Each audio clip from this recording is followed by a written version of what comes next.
Word Balloon is brought to you by the League of Word Balloon Listeners.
Hi, everybody. Back. Time again for Word Balloon, the comic book conversation show. John Suntress here. Zach, am I reverberating? Am I echoing at all? No, you're good, man. I can hear you okay. Okay, I talked to Ilse Chartier, and we had a little echo problem with her, but she muddled through it. So just wanted to make sure. Zack Kruse, everybody. Dr. Zack Kruse, as I was telling you off the air, congratulations on the doctorate. Thank you. The man who made his passion project a reality in creating this book, Mysterious Travelers, Steve Ditko, and the Search for a New Liberal Identity. I posed a question, and I imagine this is the entire, or the general thesis of the book, in terms of all we've been taught about Steve Ditko, his objectivism, his seeming, again, the Cliff Note version, 100% allegiance to people like Ayn Rand. Mm-hmm. And things like that. Your book obviously is like it's a much more nuanced man and much more nuanced philosophies. Yeah. I my skin gets a little itchy with the off the shelf readings of Ditko, right? But to be completely fair, to those of us that did adopt that sort of off the shelf, perspective, I did too. I mean, that's what we've been sold for decades about him. And to be fair to those of us that had that perspective or still maintain that perspective, it's kind of hard to disabuse yourself from that because, in order to find out more about what Ditko was really saying or what he really thought, it was always sort of pushed off into, self-published essays and that sort of thing. I mean, these are things that are not widely available or accessible. They are available and accessible, but they're not in the way that most comic fans are just going to be able to stumble upon them. So that sort of misapprehension, it makes a lot of sense. And the other thing that makes a lot of sense about it too is that there are I want to be gentle and generous about this, but there are and have been powerful voices in comics production and comics history that have sold their version of events to the masses, and those are swallowed because no one has any other stories. So what else are we supposed to do, right? So as a lifelong Ditko reader and and fan of his work, I thought it was important to take a really close look at not just the work, but like what is he actually saying, right? Like what is he actually doing? And even if he wouldn't have agreed with everything that I put in here, that's, to me, and I think probably to him, is less important than the fact of actually taking the time to consider what he's doing, right? To engage in a conversation with what he's trying to say. So that's ultimately what I'm trying to achieve with the project. This guy was known for very few photographs of himself, very few interviews in conventional media. Yeah. And it was really, I mean, literally a lot of his ideas did kind of fly in the face of a lot of 1960s thinking. And again, when did his essays begin? And trying to when did he feel, or seemingly feel, to have this need to explain himself better than the way conventional media and conventional comics were labeling it? Sure. Well, I mean, the essays and that sort of thing start in fanzines, right? Which is his preferred, method of communication about these ideas. So I'll give you for instance for that. There's one of his more famous ones is called "Violence: The Phony Issue," right, where he addresses the problem of fictional violence in comics, and it's accompanied by a Mr. A illustration, because he had received a lot of criticism over the amount of violence in his Mr. A comics from his peers and from readers of Wit's End and that sort of thing. So he was responding to fans in what was then the fan press, right? Yeah, this is a good example of it. This is where a famous instance where Angel, a purse snatcher, Mr. A allows him to plummet down into the depths of the city and lets him die, and says that he would not disabuse himself or not abuse his emotions to help that person. So a lot of that philosophy that he was putting in comics, right? I mean, his philosophy, his idea, it's in the pencils, it's in the paper, it's in the ink that he lays out on every page. I mean, it's there for us to, I don't know that he would phrase it this way, but it's there for us to feel and really be experienced, right? It's like watching a Nicholas Ray movie, like where it's, Nicholas Ray's like in CinemaScope and you just tumble into that space and you feel it and like like how you're supposed to respond to these things. I mean, Ditko comics are like big CinemaScope movies to me. So a lot of the stuff that he felt was being misunderstood in comics that appeared in Wit's End or in fledgling libertarian magazines like Reason, which was a fledgling libertarian magazine in the late 1960s, a countercultural magazine. If those ideas weren't being sort of fully grasped or understood, or if he didn't think that, then he would sort of respond to that and flesh them out in essays, which is a pattern that persisted throughout other fanzines from the 60s into the future, and then finally, and then sort of most concretely with Robin Snyder in the comics, and then in several sort of self-published comics in collections. So it's really, he starts doing that stuff in the mid 60s with the big fanzine boom. Wow. He was always a part of that community and always a part of that discourse. That's cool. Yeah, and Snyder was his last editor, and that's someone that you've had a lot of discussions with over the years. Yeah, I mean, I wouldn't say that Robin and I are close friends or confidants or anything like that, but Robin and I got to know each other distantly when I was working at Discount Comic Book Service and started selling Ditko comics for them. So Robin and I became friendly through that.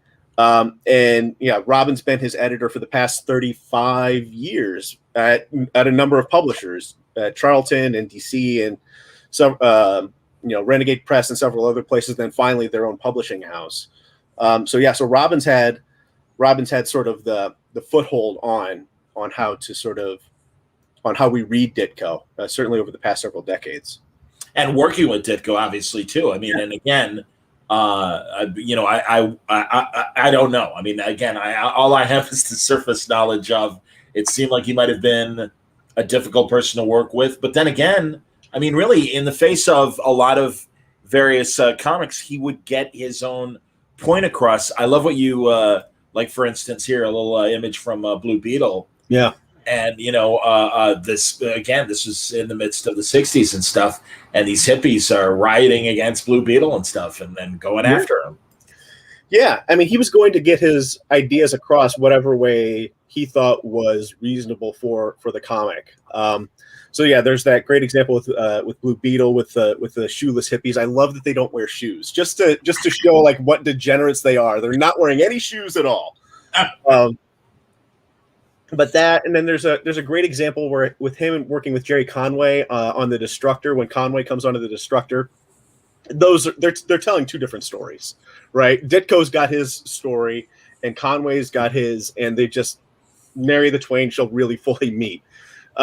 So he's doing that sort of thing all the time, at least when he feels it's appropriate, right? It's not as though he agreed with everyone or that he shoehorned his own ideas into everything that he worked on. That's not true. But it seemed that when he felt it was important or appropriate to do so, he did. And it's so important, I think, with that to identify the fact that he's doing it by way of the art, because he ultimately sees comics as a visual medium, which of course it is, but like that the meaning from a story comes from what you see and what you experience and what you feel when you interact with those panels and with those pages, and how they can convey something to you, something and something beyond yourself, something beyond the surface level, like superhero punches a bad guy, like, okay, fine, but like, why is he punching it? And then how can I, as the artist, like get you to feel something about the way that fist hits and like why that fist hits? I think that's by and large what Ditko's trying to do.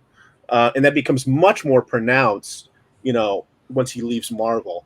But it's there from 53 all the way up to the very end. I mean, he's constantly trying to do that and sort of honing that craft over 65 years. Tell me about his pre-Marvel Age work, which some of it obviously was Atlas, but he was also working for other publishers as well in those years in the 50s. First of all, and let's get this out of the way, was he at all affected by Dr. Wortham and the Senate hearings on juvenile delinquency in comics? Did he have to testify? Was his work ever scrutinized in that way in that period? Well, he kind of dodges that bullet. I mean, I guess if you want to put it that way, he kind of dodges that because of a bout of tuberculosis he had. So he drops out of comics, like right just before the code is implemented, and then comes back shortly after. Right then, and when he comes back, then he's back at Charlton. He's back at Atlas. So his pre-code stuff that he's doing at Charlton and a number of other publishers, but Charlton is really like the core, where like the core of his work happens. At least for me. But he's definitely working at a variety of places. But his work at Charlton, I mean, he's working with different writers. Carl Memling, who was like basically a Charlton stable writer. Joe Gill, who he becomes, Joe Gill is a lost or forgotten great in comics writing. Joe Gill is, I think, one of the absolute best that we don't talk about. There's a Charlton documentary that's being made, and I'm kind of counting on that to correct that omission, because you're absolutely right. One of the most prolific and important comic book writers that nobody talks about. Yeah, I couldn't agree with you more. Gill does so many incredible things. And he's one of those people, and Gill, not to get too far off on this tangent, but Gill is one of those writers that Ditko really reveres as a comics writer. He loves Bob Kanigher. He likes Joe Gill because he knows that Gill, and has written about Gill, saying like, look, Joe could write a script. Joe wrote a comic script, and it would be a puzzle for me to help to sort of figure out, and we could work together, and it was a truly collaborative process. And it was always a full script, and it was always engaged with the narrative. And Ditko really seemed to really like working with him. But anyway, so when he's working when he's working at Charlton in the 50s, for the most part, even though he's getting scripts, except for with folks like Gill, he's mostly working on his own, right? Okay. And he's interpreting those scripts by way of his own sort of burgeoning philosophic view about the world, right? So one of the examples I point to in the book is Memling would like recycle scripts, right? Which of course he would, because he's working at Charlton, he's working in a pulp industry. Of course. Yeah. I would too, right? Like I need the paycheck more than I need for 14-year-olds to feel like I'm an original, like literary genius. Well, and also this was back then when, it was like, okay, we're going to hit the 8 to 12-year-olds, and then we're going to hit the new crop of 8 to 12-year-olds. So the likelihood that this is well before reruns, and especially comics were the most disposable of mediums, where it's like, yeah, who the hell's like keeping track and going, gee, that looks a lot like that story you guys did 6 years ago. And the answer back would probably be, why are you still reading this stuff? Yeah, exactly. So move on. Get out of here. Yeah, we got your 10 cents. We'll take your next dime. Let's just keep this cycle going, right? It's more like an arcade than like a literary experience. Yes, absolutely. Good analogy, man. Yeah, you're right about that. Absolutely. So anyway, like when you read like some of those other Memling stories, especially in The Thing, and it was pointed out to me like while I was working on the project that Memling was basically like the central writer for The Thing. Okay.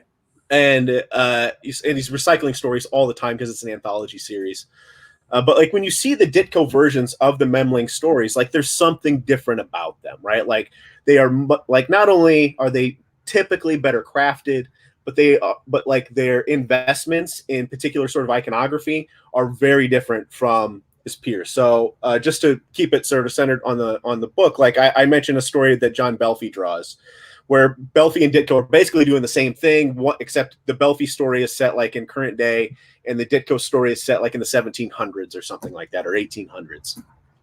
The Ditko stories, even though all the plot elements are the same, are much more interested in interior spaces and being swallowed and consumption and just moving into sort of the interiority of like the self and how like the way that justice is meted out is not from some external force coming in and like throwing a lightning bolt, but from the earth itself, like opening up its maw and just gobbling you whole, right? Like you're brought into something, not destroyed by some externality. So you see that with Ditko all the time, especially in his early Things stories, and then that sort of mutates over time as he picks up work at Atlas and he's doing more Charlton stuff, and then especially with Doctor Strange, and even when he's doing other stories that are more more tightly scripted, like when he's working for Warren, right? I mean, those are tightly scripted stories. They're catered to him, but they are tightly scripted stories that Archie Goodwin is writing. Yes. So he finds ways to sort of infuse those ideas without compromising the integrity of the original script more often than not. The outliers are the ones where he's clearly at odds with the scripter, right? Like the outliers are like the Destructor story. The outliers are with Stan Lee. The outliers are in other places, but like those are the bigger ones. How do you assess the Jonathan Ross BBC documentary about Ditko that I think a lot of fans have likely seen? It's something that's been on YouTube for years. Yeah, well, I mean, I like it. First of all, I think I think it's really well intentioned. I think that it's so obvious that Ross and the other people involved with that really care about Ditko and care about his comics. I think that much is very clear. So I like it because I think it's trying to do something and elevate his status in the conversation.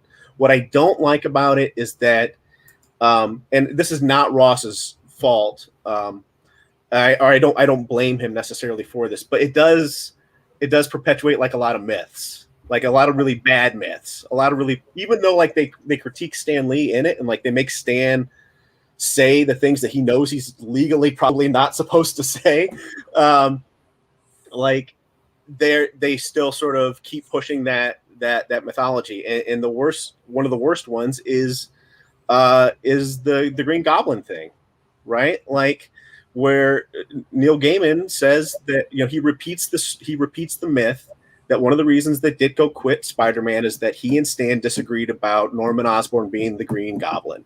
And the myth being that Stan thought it should be Norman and Ditko thinking that it should be someone, a total stranger. That is categorically false. Like that's not even remotely true.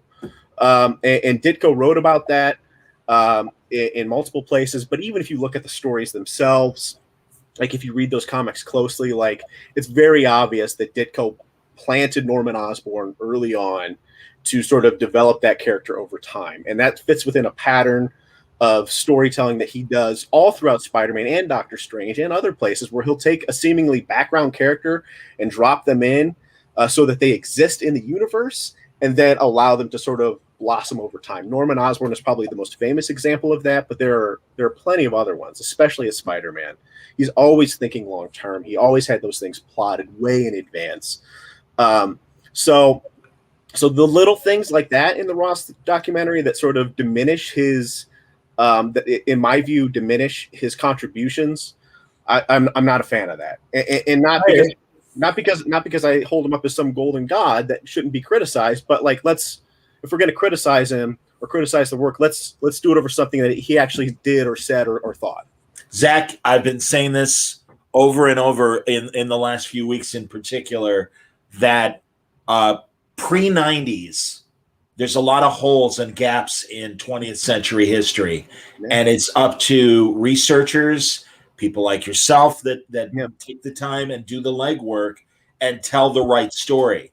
Yeah. I just had Brett Dakin on, whose great granduncle was, Lev Gleason, the creator of the Golden Age, or the publisher of the Golden Age Daredevil, Lev Gleason Comics.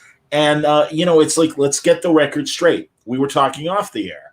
Yeah. And my favorite poster child for his story is much more complex than anyone has ever written about him is Vinnie Coletta. Sure. Yeah. And just the way that Vinnie Coletta is always portrayed as, he's terrible. He erased so many Kirby lines to get the job done. And it's like, yeah, but it takes other people that were there during the era to say, yeah, but Vinnie Coletta is also the same guy that fought for Marshall Rogers and Steve Englehart to stay on Batman during the Laughing Fish story when DC wanted to can him because they were being late and they were missing deadlines.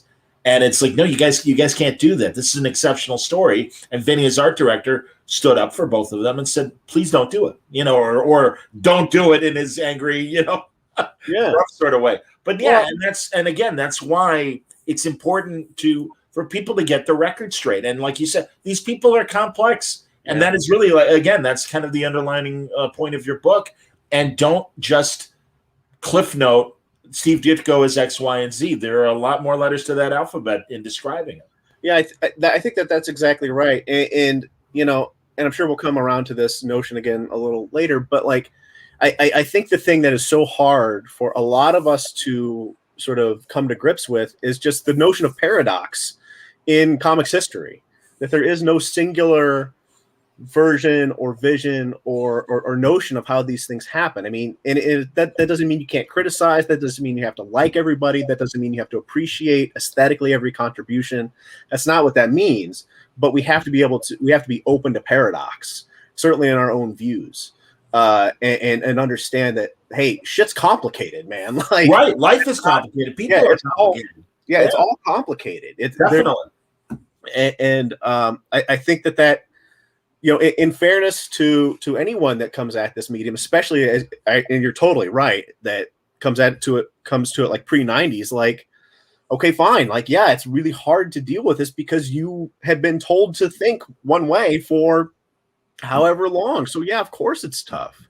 I think a lot of people, I mean, I don't want to get off onto this tangent because I just don't want to get involved in this craziness, but I think it's a valuable point. I think that's a sort of come to Jesus moment that's happening with a lot of people in Stan Lee right now because of the Reisman book. Whether people like that book or not is one conversation, but being asked to deal with some of the historical realities that book presents and that a lot of us have known and been talking about for a long time is really hard. And I understand that, but you're going to have to be able to sort of chew that up for a little bit. You can't just spit it out. Like, you got to chew it up and sort of figure out like what this tastes like before you can decide whether or not you like it. You mentioned in the book the Ken Viola masters of the comic arts. I had a chance to talk to Ken last year. Oh, really? Yeah, at the beginning of COVID or right before COVID. I can't even remember now because of 15 months of insanity. But I asked him about that hunk of the documentary, which again is on YouTube, everybody. If you didn't hear my conversation, actually, I think it was probably pre-video. Now that I think about it, because we only did phone. It was a phone interview. But I asked him. There's a great portion of it. It's narrated by Harlan Ellison. It's from 1987 or 88. Mm-hmm. Dave Sim is in there. Frank Miller is in there. Neil Adams is in there. Jack Kirby is in there. Will Eisner is in there. Ditko is not on camera, but they show this great montage of Ditko art as Ditko kind of gives a speech essay, verbal essay. And, so did you have a chance to talk to Ken? Because when I spoke to Ken, he said that he actually had a lot of conversations with Ditko before and after making that documentary. Yeah, no, Ken and I never talked, but I know that documentary very well. So I cite it. So one of the things that, but I would love to talk to Ken. But one of the things that I tried to sort of steer away from in the book is, because this is part of the problem that I think that comes up with Ditko, are apocryphal stories that are based off of loose impressions that people have. So I cite a few of those when I feel like it's appropriate, but my approach to this was to take Ditko at his word when he says, "My work is me." I said, okay, fine, your work is you. Let's take the work. Let's see exactly what I think the work says. And, whatever conversations I have with other folks outside of that, that's for me to consume. But this particular analysis, you're telling me to read the work. Okay, let's see what the work says. Let's see what your words say. So no, I did not interview him as a part of the book. Okay. So not for no other reason than that. Okay. But same reason. Like I didn't specifically interview like someone like, or reach out to someone like Mort Todd, right, who worked with Ditko forever and Cracked and in Marvel in the 90s, because Mort posts about Ditko on Facebook fairly regularly and says really wonderful, insightful things about him. But that's not sort of like the thrust of the project, right? Like because I get nervous about biography, especially with someone who's as slippery as Ditko is. I understand. Now, you did get a chance to meet him. I did meet him. Yeah, I met him in 2017. I was one of those maniacs that went and knocked on his door. But he was really sweet to me. He was very kind and generous with his time. He didn't, I've said this any number of times, but like he was whoever or whatever he was expecting when he opened his door, it was not me. And he rolled his eyes so deeply that his whole body moved with them. But he was generous with his time, more generous than he had any reason to be. And he was, I just said, I wanted to avoid a lot of biography stuff, but he was very much the person that early comic fan folks like Bernie Bubness and a number of other early comics writers and historians and fanzine folks described him as. He was welcoming, he was warm, he was kind, he had boundaries, which I respected, and but he's a human being, right? He's a complicated human being, and he's not the he's not the recluse that he's often painted as.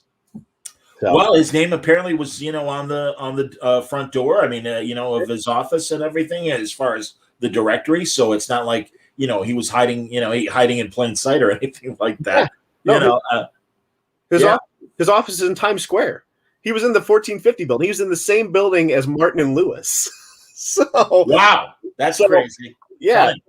So he was not hiding, and he was not a recluse in that way. Like when I hear I know that recluse has a variety of sort of different meanings and contexts, but like people use that word like against him, like a weapon. Like he never wanted to talk to anybody. That's nonsense. Just because someone doesn't want to talk to you personally doesn't mean, or values their privacy or their private life, or doesn't want to be a celebrity, that doesn't make them, that doesn't make him Ted Kaczynski. Like it doesn't. Sure. How long did it take in your conversation with him, however long or brief? Do you how long was it? Was it an hour? Was it 20 minutes? Was it 5 minutes at the door?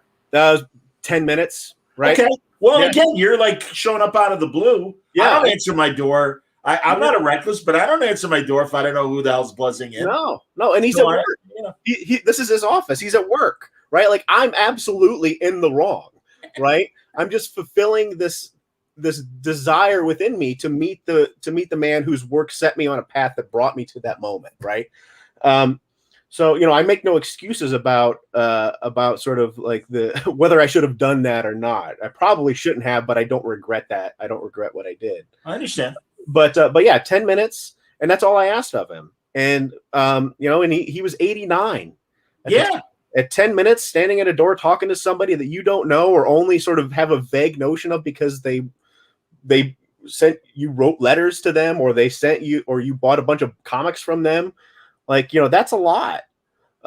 So I was, you know, he was so generous to me with his time and with his thoughts, and just I really appreciated that about him. Did you explain to him that obviously through Discount Comic Book Service that you were distributing his books and everything, and you know? Yeah, I didn't expect that he would know me from that, but that's how I introduced myself. I said, "Hi, sure.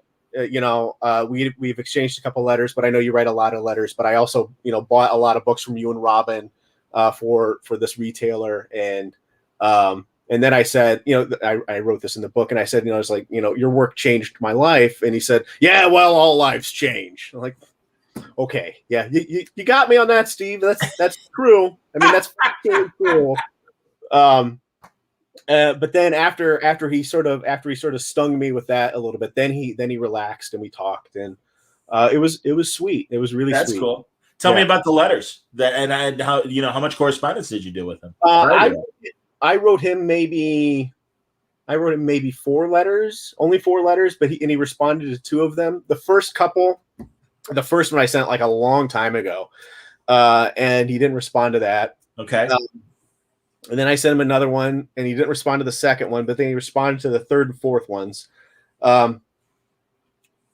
Perhaps because I included like a self-addressed stamped envelope in those too, which I didn't do with the previous letters. I don't know. Okay. I can't. No, that's kind of key if you want a response back is, hey, I'll pay the I mean, especially back then in this, you know, early email or whatever internet world and everything, it's like, no, postage matters and stuff, man. Always include a self-addressed stamped envelope. Absolutely. Well, Make it easy for them.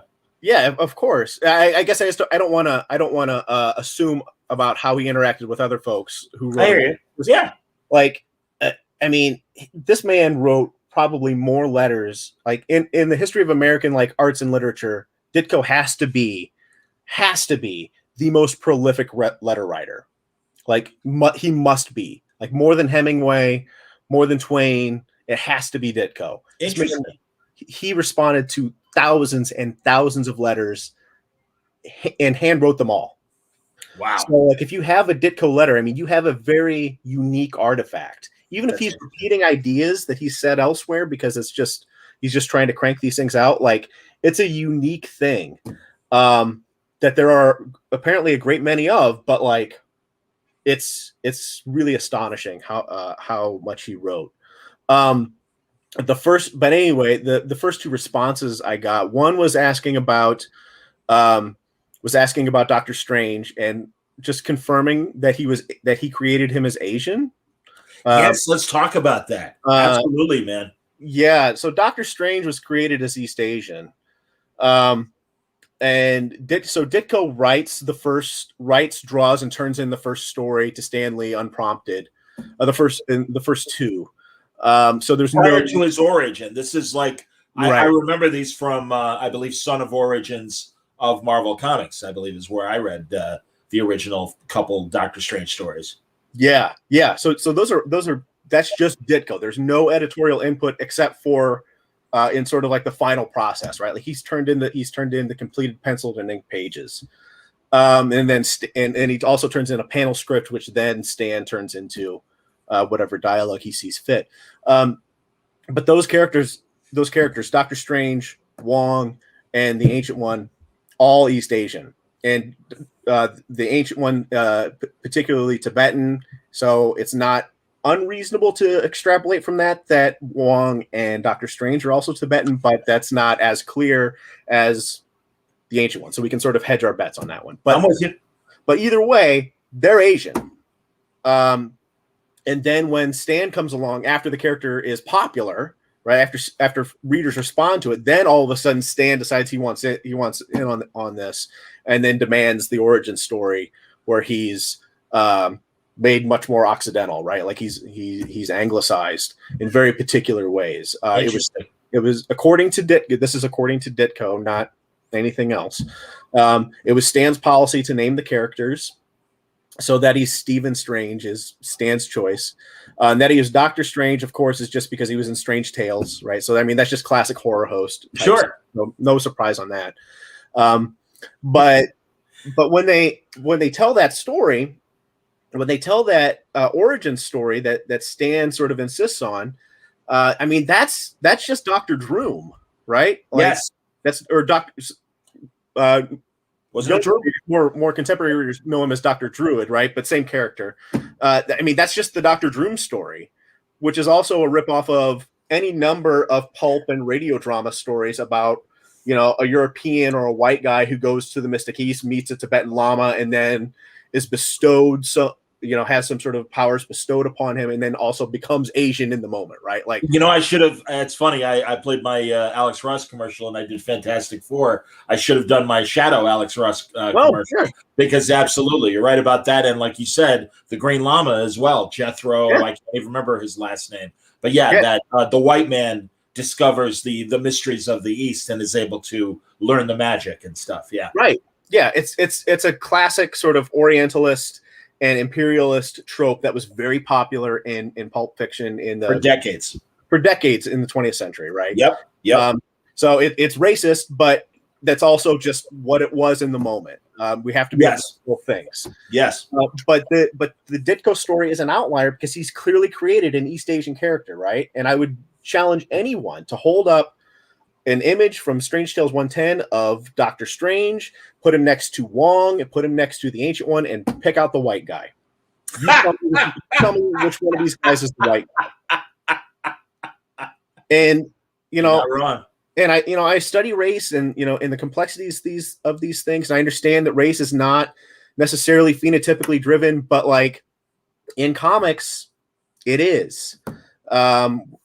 Good, bad, or indifferent. It is, and it's very clear that Ditko has illustrated Doctor Strange as an Asian man in the tradition of Mort Meskin, who was a friend and mentor and colleague that Ditko borrowed from heavily in the tradition of Alex Raymond and Ming the Merciless. Right? I mean, there's so many sort of callbacks to Ming the Merciless in Doctor Strange's costume.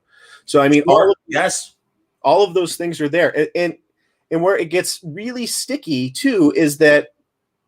So in Ditko's essays and letters late in his life, he calls I asked him about it in 2014. And then he was writing about this, I think in 2016, maybe 20, I can't remember the exact year, but a couple years later, he calls specific attention. He says, and did Stan ever talk about why he brought George Russos on to ink Doctor Strange? Right. And like calls attention to the fact that because once Russos starts inking Doctor Strange is when that character starts to look like Ronald Coleman, right? Yes. So you're right. Yes. And then once Russos is off the book and Ditko takes over again and demands control again, then sort of the East Asian sort of phenotypical traits come back, right? And then they disappear again once Bill Everett comes on, and he's back to looking like Ronald Coleman. And then when Gene Colan comes on, then he's just Vincent Price. So, God, I never really put that together, and I love these. And I always forget. Zach, you're another movie buff. Oh yeah, you're 100% right. Unfortunately, those classic Hollywood actors absolutely would have been Stephen Strange's as they anglicized the character. And isn't it interesting? And you point this out in the book that there was great outcry, and rightfully so, when Tilda Swinton became the Ancient One. Yeah. But nobody blinked when it was Benedict Cumberbatch, right? And Sherlock Holmes as Doctor Strange, as opposed to, God, and honestly, it really, I mean, and truly, you go back to these original designs, and it's like, they kind of fucked up, and they really, I mean, everyone really wanted Iron Fist, to be an Asian character, and I'm like, well, but he was a white character. Yeah, I understand the argument, but this is really much more they kind of blew it. They really should have made Stephen Strange an Asian character. Absolutely, man. Yeah, and in the films, and other essays too. There's another essay where Ditko is complaining about fans making assumptions about his work, And he says, so many people accuse me of ripping off Will Eisner's The Spirit for Doctor Strange. He's like, what are you talking about? He's like, what are you talking about? I had tons of files on Tibet and all of my National Geographics that I pulled things specifically from Tibet to create the iconography of Doctor Strange. So he's saying, I mean, I know that there is that the window, right, is very Will Eisner-esque, but Ditko also loves noir. Oh, sure, the symbol, the mystic symbol that he has in his Greenwich Village house and everything. Yeah. Okay. But I think I can. It's noirish in a way that Ditko really seems to like film noir, right? Oh God, yes, absolutely. I mean, that's one of the things I love about Ditko's art is the level of film noir kind of imagery that he put in his comics. No question. Oh yeah. So he says, like, look, everything came from my files on Tibet, right? Like, of course he's going to curio shops in Manhattan and looking around, and he sees the Eye of the Buddha and says, oh, here's this thing that is specific to this region that I'm drawing about, this Eye of the Buddha. That is the perfect thing. That is the perfect object for the eye of, or for the eye, what is eventually called the Eye of Agamotto, right? Like, yeah. That is literally the Eye of the Buddha. It's a real amulet that he draws. So, you know, all of the sort of visual evidence stacks up and says this is what he did. And then he told me as much in a letter. So okay, because now this as far as panel composition, especially when Doctor Strange is in whatever, the dreamscape or Nightmare's world or whatever. And here I got a panel to show of that. See, I don't know why, but I can kind of see a similarity to Eisner in the same way that he would build those great splash pages. There's much more psychedelia apparently going on here. And I know that now is that a real thing that as much as the 60s culture embraced Doctor Strange thinking, oh God, Ditko must be one of us. He's probably tripping balls on LSD as right. We are and stuff. And in fact, I don't remember if it was the Jonathan Ross documentary or another comic book documentary where Kat Ironwood, the wonderful writer and editor and stuff, said that she was part of that hippie generation that thought, oh, this guy's got to be one of us, and then was shocked to learn the contrary. So did he? How did he speak to creating that kind of imagery that we get, as far as this kind of psychedelia and that? Yeah, well, I mean, first of all, he denies that he was intentionally trying to ape someone like, say, Dali, right? Sure. But he's a well-read artist. He's experienced these things. He's living in one of the great art cities in the world.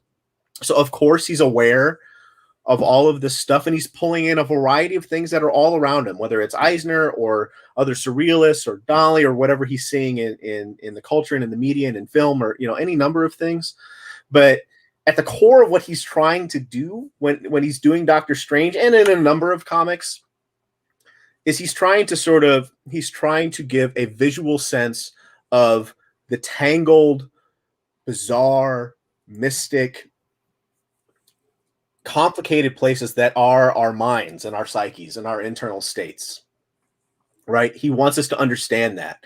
And you pulled up this image, this amazing image from the end of the series with eternity, and with eternity is that internal cosmos, right? I mean, he is the cosmos personified. He is the cosmos in human form, the human mind, right? Like generating itself unto itself and then acting on its own sort of, thought forms and those sorts of things. So that's really what he's after in those moments, is to try to find a way into the mind, right? Like in a certain way, like I don't know that he was a fan. Like I wouldn't ever say that he was a fan of the Amboy Dukes, but like there's something Amboy Duke-ish about what he's trying to do, right? Like it's a journey to the center of the mind. How do we get there, and what do we do when we find all of the sort of paradoxes and complexities and things that we don't like about ourselves, about the world, about anything? So when he's exploring those spaces and trying to illustrate them and showing them, especially when they're really dark and frightening places, like what he does at Warren, like that's to draw attention to the fact that, like, when we go inside of ourselves and we think and we really sort of reflect and contemplate in a truly, or react in a truly contemplative manner, like we encounter things that are not good, right? We encounter paradoxes. We encounter things about ourselves that we aren't proud of or aren't happy about, and we have to make a choice about how we're going to deal with them. So in certain ways, Doctor Strange is very much invested in that kind of contemplation and trying to sort of excavate yourself in order to find yourself, right? Like just keep digging until you find out where you are and who you are, and what you want to be. And of course, for Doctor Strange, that works out okay. But it doesn't always work out okay for his other characters. Well, how would you say for the Question, for example? Well, I don't think the Question is real. What does that mean? I don't think that the Question or Mr. A are real. I mean, obviously they're not real because they're fictional characters. Duh, right? Right. They are philosophic sort of constructs, right? That other characters respond to, and how they respond to the Question or how they respond to the Mr. A is a revealing about who they are as human beings, right? So a good example of this, there are two good examples of this. One is just sort of broadly in the way that that both characters operate, right? They carry around their calling card, and as soon as you touch the card, right, like you know something about yourself. Like, oh, he's here. Oh, I have to face this thing. Oh, I'm terrible. Oh no, bad shit's going to happen because I am in fact terrible, right? There's some sort of karmic retribution coming my way because I've now realized that I am the asshole in this conversation. Interesting. Sure. So, but in a second way, there's, I think I put this example in the book as well, but there are multiple examples when just not even as the Question, but like Rex Grain or Vic Sage are just walking around, like they're walking through the news offices or they're interacting with other people, and they have their very sort of distinct posture, very erect posture, right? Because they're heroic beings, because they are idealized forms, right? Like they are perfect. And other people start to sweat just in their presence, right? Like their heart rates go up.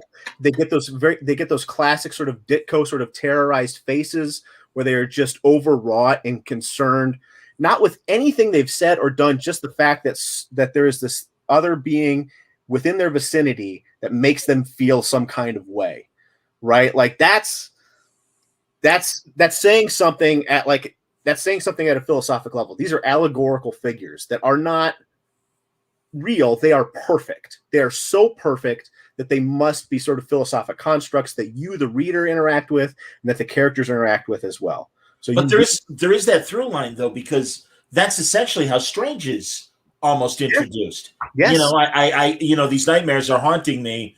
I'm going to go into your nightmare and find out what's going on. That kind of idea and stuff, that these troubled people are coming to Doctor Strange because they are, they are having this kind of internal conflict or whatever. He is the philosopher. He is the philosopher therapist, right? That you come to in that first Doctor Strange story. It's a therapy story. Yes. Right? The guy shows up and says, "I'm being plagued by these dreams. What do I do about him?" Doctor Strange goes into his dreams, finds out that guy has been cheating his business partners, and says, "Well, that's why you're having a nightmare, dummy." Right? That's why Nightmare's here. And then Doctor Strange deals with Nightmare, and then that guy, the client, is left to sort of face who he is. Right? It's like, oh, I was wrong. Now what do I do? How do I respond to what my philosopher therapist said to me or revealed to me in this moment? So yeah, that through line is absolutely there, and he does that even in Mr. A's stories. There are a number of Mr. A and sort of later stories that he publishes with Robin Snyder that deal specifically with dreams, or Mr. A acts as sort of like a phantasm that is like only sort of vaguely real to these folks, or in other cases that are not Mr. A, but like the Cape or the hero stories or whatever. Like these phantasmagorical characters show up, make dirtbags realize they're dirtbags, and then set them on a path where they have to sort of confront themselves. I wonder if Michael Fleischer was thinking along those lines of these stories during the 70s when he was doing his Spectre Spirit of Vengeance stories in Adventure, because there's another through line with a different writer. But I would have loved to have seen Ditko on the Spectre. He did do some Spectre stuff. Did he do it? Oh wow! Because I remember Neil's stuff, and I don't know how much he wrote and everything. And while we're talking about that, please tell me about those. But then let's also get into that post-Marvel 60s DC period when we got Hawk and Dove and the Creeper and things like that. Yeah. Well, the Spectre stuff, I think, I don't want to say it was a job, but I mean, it wasn't like a steady gig on that. But get an issue or two, I guess. Yeah. He okay. I'm gonna have to look those up. Go on. Yeah. But yeah, so when he's back at Charlton, he never stopped working at Charlton. He was always freelance. He never, even when the main gig was at Marvel, he never stopped at Charlton. But he goes to Charlton, 65, 66, and he's revitalizing the Blue Beetle, and he creates Ted Kord, who I think is basically just adult Peter Parker. And yeah, I get it, but I love that he, especially introducing Ted. And as important as Dan Garrett was for decades for Charlton and the Dan Garrett story, I love the fact that even though it was only 5, how many issues was Blue Beetle? 5, yeah. I thought it was 5, yeah. And that really at the heart of it is the mystery of the disappearance of Dan Garrett. And did Ted, obviously the police believe and the authorities believe that Ted Kord killed Dan Garrett. Dan Garrett, I know this isn't a Ditko character, but Dan Garrett to me, I don't understand DC technically, I guess, or maybe Dan Garrett is public domain. I don't really know his status, but it seems to me that that's a great Golden Age character that nobody touches. Yeah, no. Well, Dan Garrett is public domain, but I think he's still part of that package, though. Like he's still part of that history. So because he's because the Scarab goes eventually to Jaime, starting with Dan and everything. It's the same Scarab, obviously. Right? Yeah, exactly. But anyway, yeah, no, I mean, I think that there's a lot of overlap between Peter Parker and Ted Kord. I think there's a lot of overlap, and certainly visually, and in some of the stories, and in some of like the internal battles that he deals with. Like Ted Kord has the same sort of psychic struggles that Peter Parker has about whether or not he should be or wants to be a superhero. And there's the stuff that's in. I'm looking towards my shelf, so I'm going to reach over and grab it. But there's the stuff that was the unpublished issues, right, where Ted has very real existential crises about whether or not he's going to continue on because of being accused of the murder, right, or being involved with the death of someone that Blue Beetle is chasing after.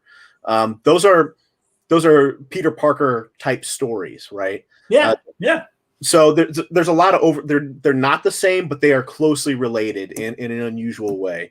But one of the other things I like about that Dan Garrett relationship that you're talking about is like that's a very Ditko type relationship where there's a master and an apprentice, right? Like it's the Ancient One and Doctor Strange. It's Tot Roeder and Ted Kord. It's Dan Garrett. It's Dan Garrett and Ted Kord, right? There's like two layers of mentorship there. Was Tot in both Question and Blue Beetle? Because I saw that panel you had of Tot and Ted kind of collaborating. Yeah, and maybe I'm misremembering because of what Denny O'Neil did with Vic Sage and having Tot be part of Vic's story. Right. Well, the Ted and Vic Sage exist in the same universe, so they meet in Blue Beetle, I think number 4. Right. Become friends after that. So like their lives become sort of tangled up. Okay. And then I mean, obviously the Question was the backup feature in Blue Beetle and everything. Sure. Yeah. But Tot in Question still. Yes. But he shows up in the unpublished stuff. Anyway. Okay. Anyway, the point is like that these master apprentice relationships are there. They exist. Like they are a Ditko trope, and he does them in Static, and he does them in just take your pick of a Ditko superhero story. There's some sort of master apprentice relationship there. So he does that sort of stuff all the time. That's excellent, man. You'll forgive me. I'm getting vain because I want people. I'm still every week I'm debating because obviously this is a COVID beard. But it's funny you mentioned Hemingway. You can't tell in this lighting and stuff. But when it's good lighting and stuff, it looks very Hemingway-esque, and I'm like, it kind of works. I like that. I don't look stupid with it, at least. So you need to get like turtleneck sweaters to go with this. Yes, and the tweed jacket with the patches and stuff. Yeah, I got to go full boat, man. No, you're right about that. But okay, so that's what he's doing at Charlton. He goes to DC, and let's talk about the characters he creates. And I mean, is there a I mean, is he given carte blanche to put the politics that he does put in things like Hawk and Dove, or is that just nobody's watching and he's throwing this stuff in there? I hesitate to say definitively, but Dick Giordano is around. He's in those conversations. Steve Skeets is around, and Ditko and Skeets work together at Charlton. Right, and Giordano obviously being there as well. And Giordano too. I mean, and Ditko got Giordano the DC gig, right? So they're all in conversation with one another, and Steve Skeets tells particular stories about how that collaboration went. Carte blanche might be too strong of a word, but he's certainly including all of these things at his discretion. I mean, I think a fair way to describe it is that they are more diet forms of his philosophy and politics, right? Similar to the stuff at Charlton, where it's going to be mediated by an editor. It's mediated by the fact that it has to hold up to the standards of the Comics Code Authority and so on and so forth. But this is the time of debate in the country about conservatism versus liberalism. The Vietnam War, obviously a very polarizing subject of action and debate. And that's why, and also I think DC's feeling that Marvel is more in tune with the younger generation. And it would seem to me that Ditko was hired to almost emulate or bring Ditko's version of, hey, you seem to have a relative vibe that is clicking with a younger audience, and then as opposed to our kind of classic button down approach to comic book storytelling. Yeah, and I think the thing one of the things that we have to keep in mind about that is that it's very easy and it's very tempting to sort of lump Ditko in with sort of like the Jack Webb conservatives of dragnet conservatives. Yes, but Ditko, I mentioned this earlier. Like when Mr. A comes out, I mean, it's coming out in Wit's End, but it's also coming out in Reason magazine. It's a libertarian magazine that was anti-war, pro-drug, free love. I mean, that's not the radical left. That's not sort of he's not walking around carrying pictures of Mao or anything like that. But that is a countercultural view in that moment. It's anti-war. It's very particularly anti-war. Agreed, but I wondered if again that was a reaction to not being satisfied with the kind of stories he wanted to tell, perhaps. And again, this is supposition on my part. But the fact that, and again, Wally Wood puts out Wit's End, and Wit's End becomes this great new place that doesn't have the rules that DC and Marvel and traditional comics have. And obviously Reason represents that as well. So, I'm sure that was appealing to Ditko. Do we know why he made those choices? Not in writing. Okay. And, like I said before, like I'm real hesitant to speculate on those things because I think that's how we got into trouble with Ditko to begin with. Okay. We're starting to speculate too much, but when you read Hawk and Dove, it's clearly interested in the paradox of the moment, or what it perceives as the paradox of the moment and the politics of the moment, right? It's very obviously invested in that. Neither Hawk nor Dove are right? Right, like, correct. He doesn't. Like, I don't buy any argument that says like, oh, Ditko really sympathized with Hawk. No, he doesn't. Hank Hall never does anything good. He screws up everything. And Don's got his own problems, right? Because Don represents a different kind of force, right? So the political statement of that book is their father is Judge Hall. That's right. He is the avatar that says like, no, you cannot be all this or all this. You cannot operate in these binaries. You need to come together and use your reason, use your rationality to solve whatever problem. And that's Judge Hall. Whether we like what he says or not is a different story altogether, but that's the political statement of the book, is that we're not getting anywhere with hard right conservatives, with Hawks. We're not getting anywhere with these Doves. There has to be some other way forward, right? We need both. And that's the only way that Hawk and Dove succeed in the comics themselves, is by working together. And they work together. Absolutely, man. Yeah. No, so, and I'm kind of bummed that, I mean, it's okay, and actually it works fine having was her name Donna? I always forget female Dove's name, and it Ditko had nothing to do with that. Yeah. But it bums me out that it really wasn't. I mean, it really was this brother against brother kind of story, or frustration with each other, that I think, obviously really kept the initial series moving and stuff. And also when they were part of the Titans, I mean, they were a big part of the late 60s Teen Titans as well. Yeah, well, and it's a story that's really invested in not just the complexities of our relationships, but of redemption and all of these things that I don't think Ditko gets a lot of credit for. There's a story, and if he sees this or he hears this, I hope that I'm not butchering it, but his nephew Mark tells a story that I've heard that I really like. And Mark Ditko tells this story about being at a dinner table with Steve back in Johnstown somewhere, and Mark is ranting, and he's got his long hair, and he's ranting about some hippie thing or other. And Ditko, Steve, looks at him and says, "Well, so what?" And then Mark continues, and he says, "That's fine for you to believe these things. I'm not saying don't believe this, but what are you going to do about it? Do something. Be something. Perform an action." I'm adding to this just to get the point across, but that's very much like the heart of Hawk and Dove too, right? It's not that Don is entirely wrong about everything. Ditko doesn't think he's right, but it's that Don fails to really take action on the things that he believes in, where Hawk takes action, but he has no beliefs. His beliefs are only his fists, right? And that's no good either, right? So you need an intellect. You need to be able to think through and have compassion and conviction and do these things, but you have to act on them as well. I hear you, man. One without the other doesn't work. Yeah. So Hawk and Dove, like those few issues that he got to work on before he got sick and had to leave and all those sorts of things, like, are really, really spectacular as far as that goes. Like, I think significant works for the moment. That's cool. What about the Creeper? Because there's a character that, while I appreciate him from a visual standpoint, I can never really figure out what Ditko was trying to say with the Creeper. Joy, right? I mean, that character is about unbridled joy and being insane.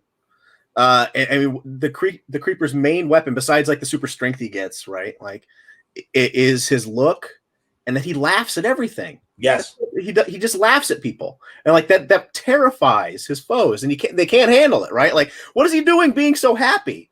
Why is he happy while he put like that? I mean, like the notion of joy, philosophically, like the notion of joy is what drives that character, and Ditko has a number of characters like that, like that are constantly laughing in the face of their foes, right? And that laughter, or that unwillingness to be frightened, right? That rejection of fear is their primary weapon, right? Like, and it becomes this psychological sort of narrative about like the power of joy over these, ostensibly frightening things in the world, whether they're crooks or people that are trying to steal your intellectual property, or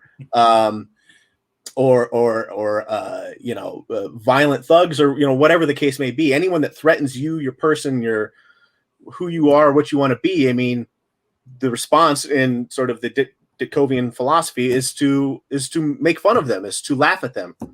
They can't stop you. They can't stop your joy, right? And they will be frightened by it, which is not dissimilar from the stuff with the Question of Mr. A, where bad people, whatever that means, right, are frightened, are terrified by being in the presence of goodness, right? Because it says something about themselves that they have to deal with, that they don't want to deal with. It makes them face something sort of frightening within themselves.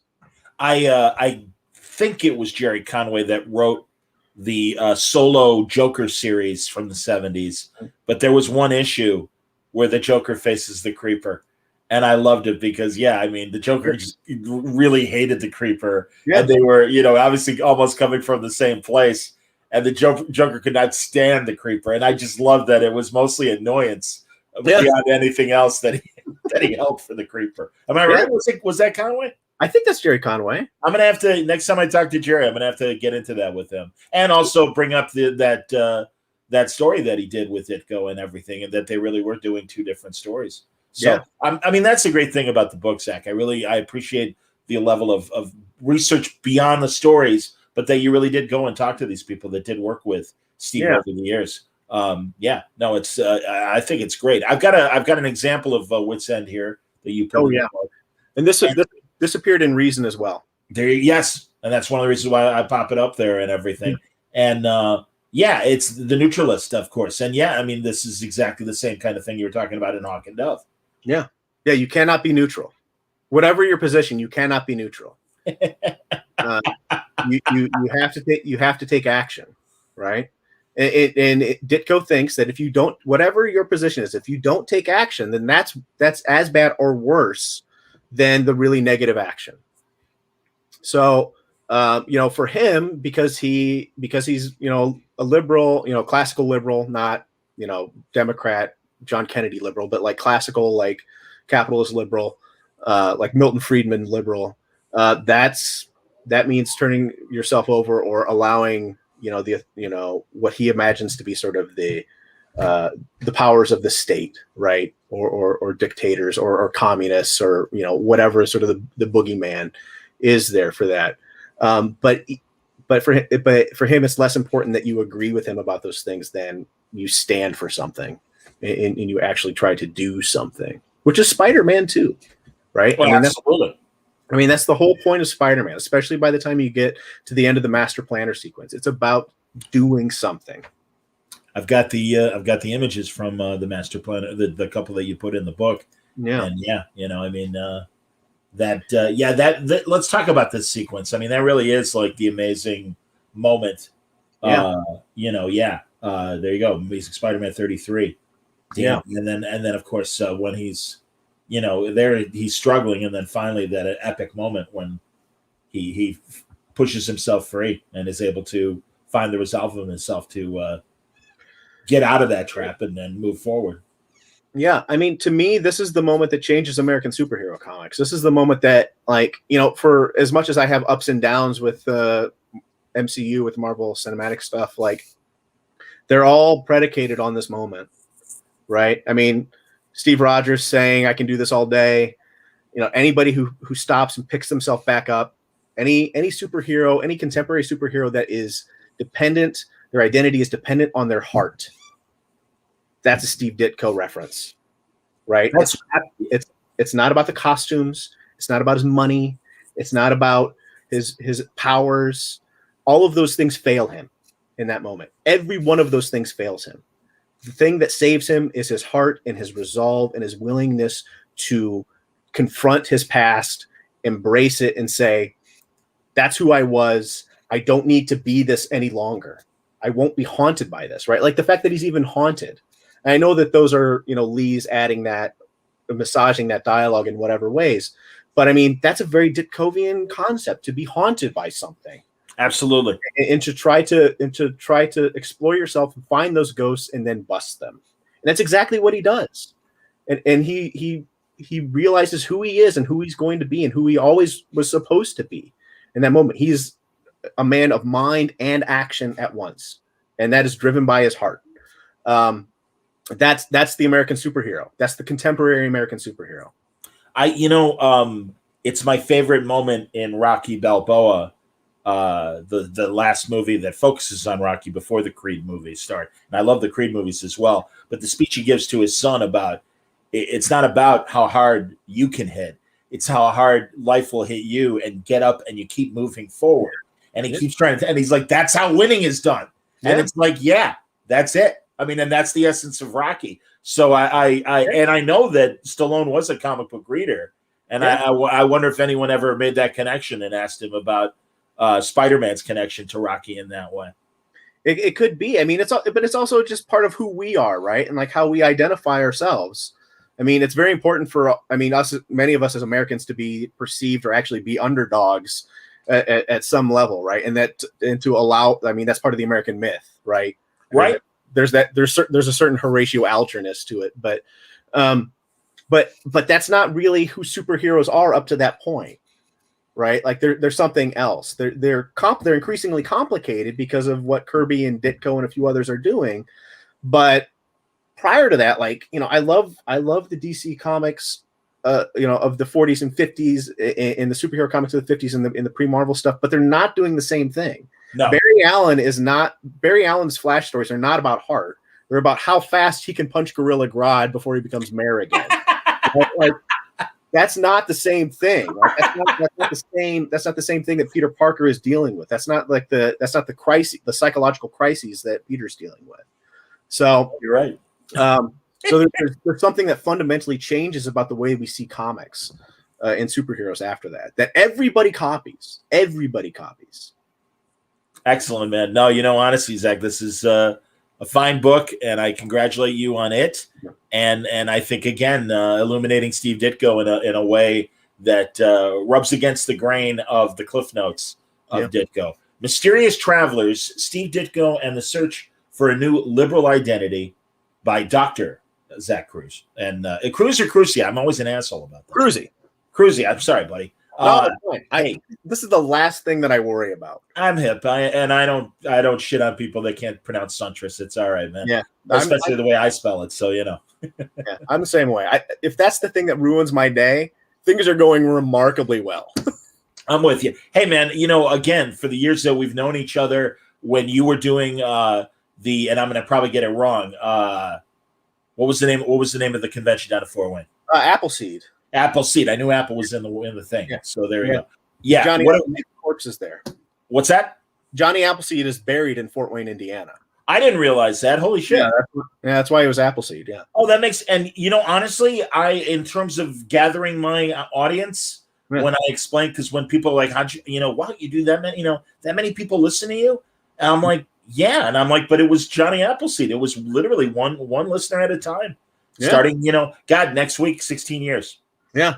Yeah. Which is, I'm very happy about that. And it's been a weird journey, much like Johnny Appleseed's, but I'm glad there. You were a big part of it as well in those formative years. And that's why I'm so glad to talk to you about your book now. But really, man, those Appleseed conventions were terrific. I want to thank you for the opportunity to talk to Derek Dingle and Dennis Cowan about the milestone years and that among the panels that I got to do at Appleseed and stuff. And damn, I'm still kicking myself, although I've had my own good encounters with Jim Steranko and stuff. I know Jim Terry and Hillary Barter in particular still talk about that weekend. Yeah, and being able to meet him and pick his brain. For the good stuff and everything. Yeah. Those are some special years, man. Like I don't regret having to leave it behind to come up here to write this and do this thing. But man, there's not hardly a day goes by when like I don't have to reference or think about how good those times were. It was a really special thing, and I was so glad that other people got to experience that joy. It was just an incredible thing ever. One of the most incredible things I ever got to do. Oh, there's Ashley, my friend Ashley was really helpful the last couple of years of that show. She was like essential to me being able to like keep my mind right while that was happening. Like a great person, a great friend, and really, really important to that show.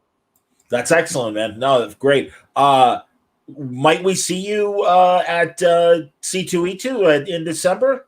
I don't know. I think so. I mean, I'm vaccinated. I feel comfortable with things. So that's my hope. It's just going to kind of depend on how things shake out with me throughout the academic year. But yeah, I'm planning on making a pilgrimage back to Chicago sooner rather than later. Cool. Are you teaching? Yeah. I'm teaching. Well, it's over now, but I'm getting ready to teach my summer class, and I'm teaching a summer comics class. And speaking of Jim Terry, I'm teaching Jim's book, Come Home Indio, which I think that's great. I think that book is so brilliant and moving and just a genuine it's going to stand the test of time as one of those autobio comics that we talk about in lots of different contexts and circles. People are going to write about that book.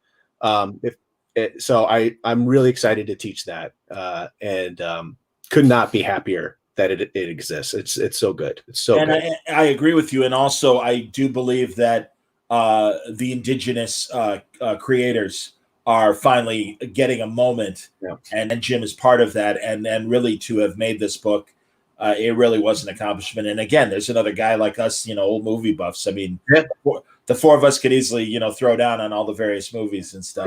Yeah. Hey, have you had time? I mean, it's funny. I didn't watch the Oscars, but I certainly watched Turner Classic Movies 31 Days of Oscar and all the different movies and stuff. So I've every year I find more movies that I hadn't seen before, and I'm so glad to watch them and everything, and along with the classics that they show during that month as well. But so are you hanging on to Turner Classic Movies? I mean, are you? Oh yeah, we watch it. We watch it whenever we can, but it gets sort of alternated with our Criterion or with my Criterion Channel stuff. Of course. So I'm teaching a lot of film stuff up here too. So it's a matter of like figuring out like, okay, so like what am I going to watch that I have to watch to prepare for class that I can make sure that my children watch and like put toothpicks in their eyelids and make sure that they experience the thing. So, is there that barrier with old movies? Because I am always like relieved, and it's not often, but I do know that it seems my anecdotal and personal experience with younger generations are with black and white movies. It's almost like it's transparent. They can't even like focus watching them because they are so old and they are black and white, and they don't, they don't have the interest. And it's like, you don't know how much you're missing, and great directing and performances and everything about that period that led to the movies that you like now. And that the generations of the original, creators that inspired these current generations of filmmakers.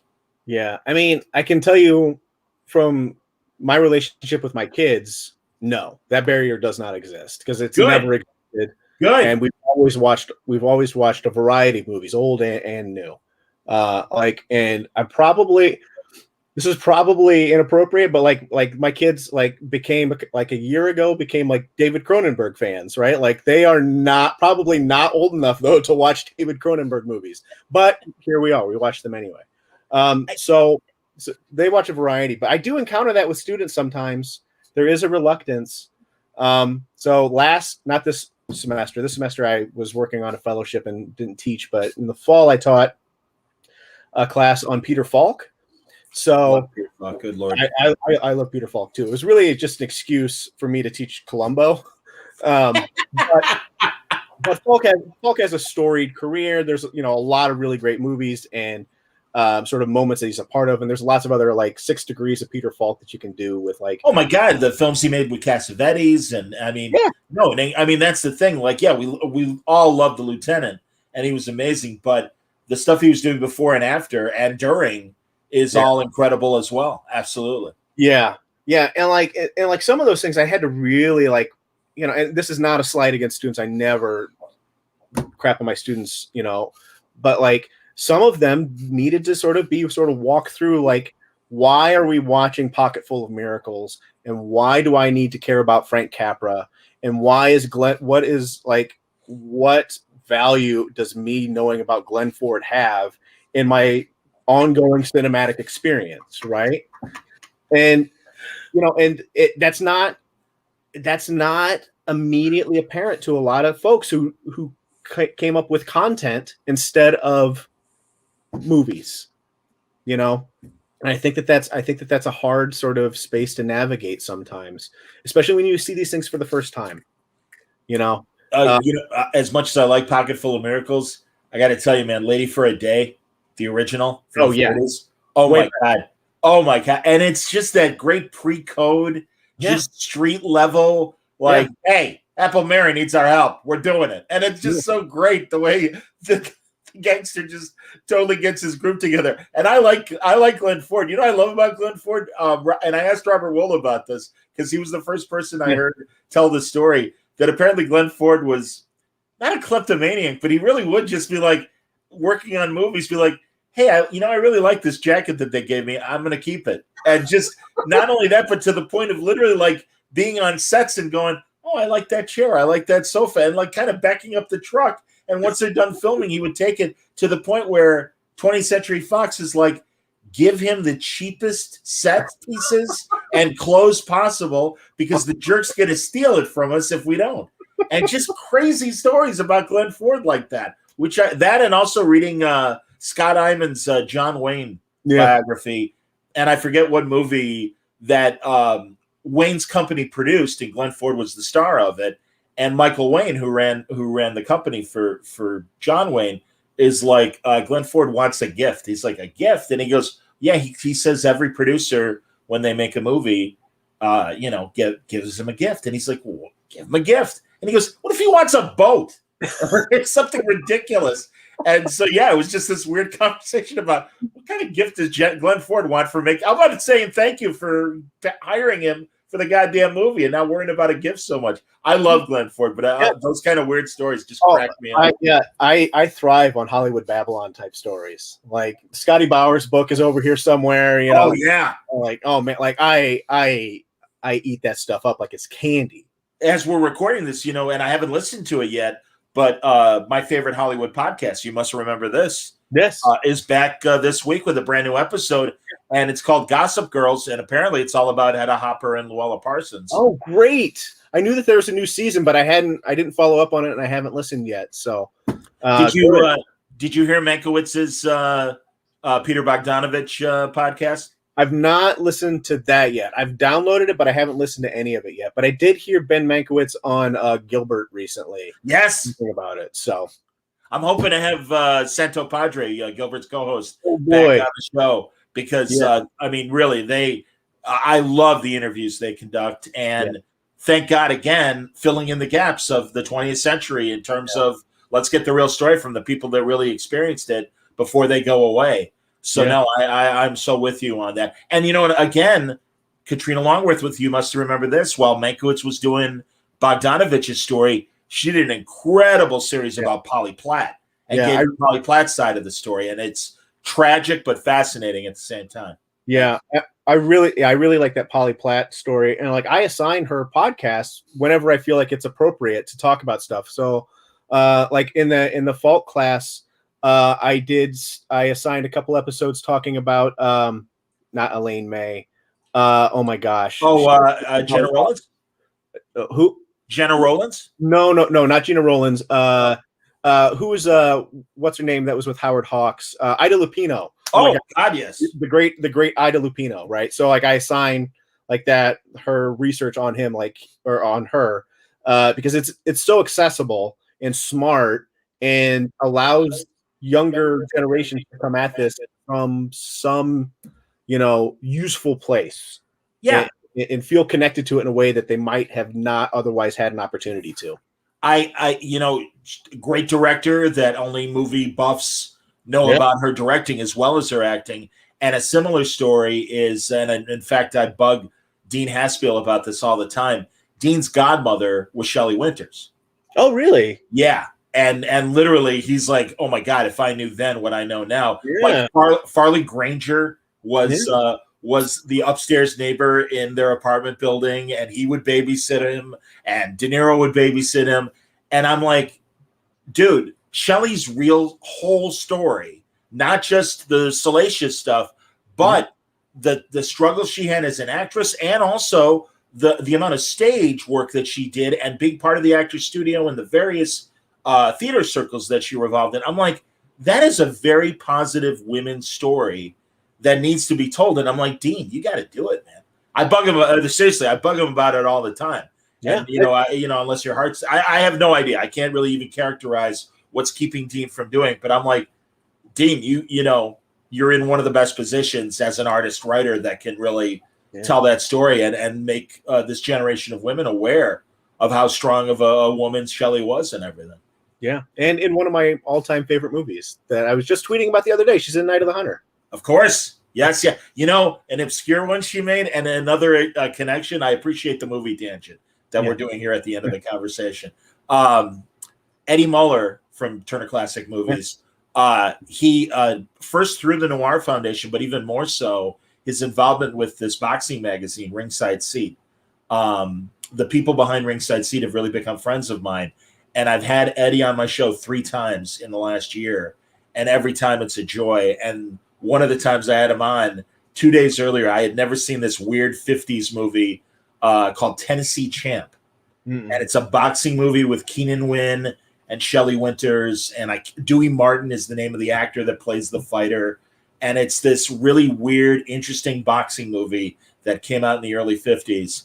And yeah, and it was great. I'm like, have you seen it yet? And he goes, oh, I saw that we had it on the thing. He goes, I DVR'd it. I haven't had a chance to watch it. And I was able to talk to him about it. The guy who wrote the screenplay for Forbidden Planet wrote the film. Okay. Yeah. Well, I feel yeah. like I have to see this now.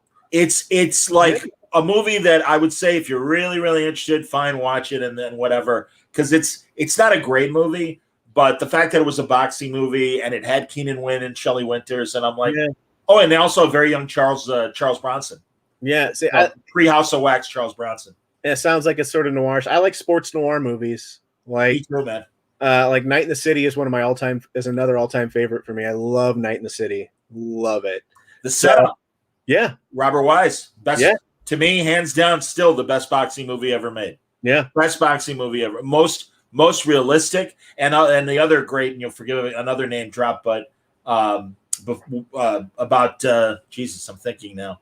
Whenever Mike Tyson and Lennox Lewis fought each other, the early 2000s, I really got to know Bud Schulberg, the screenwriter, and I got to really talk to him about Harder They Fall, Bogart's last film. Yeah, and he was on set, and he was got to see Steiger and Bogart, two completely different generations of actors and philosophies of acting, really going at it in their way. And it's one of my absolute favorite films, regardless of the fact that it's a great boxing story as well.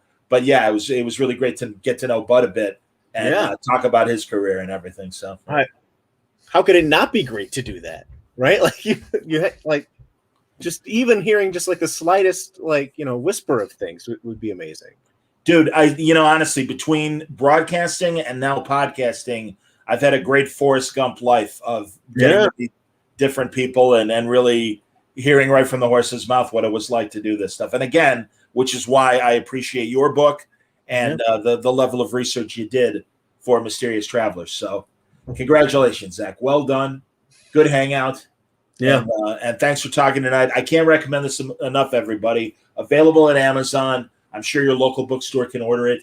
Yep. And it's outstanding, and it really does. And especially as we said earlier, even briefly in this current era where Andrew Reisman, I think in his stories about Stan Lee and also a Danny Fingeroff Stan Lee book as well. But it's good that people are doing the legwork and really getting the real stories out there, so we understand these people a bit better.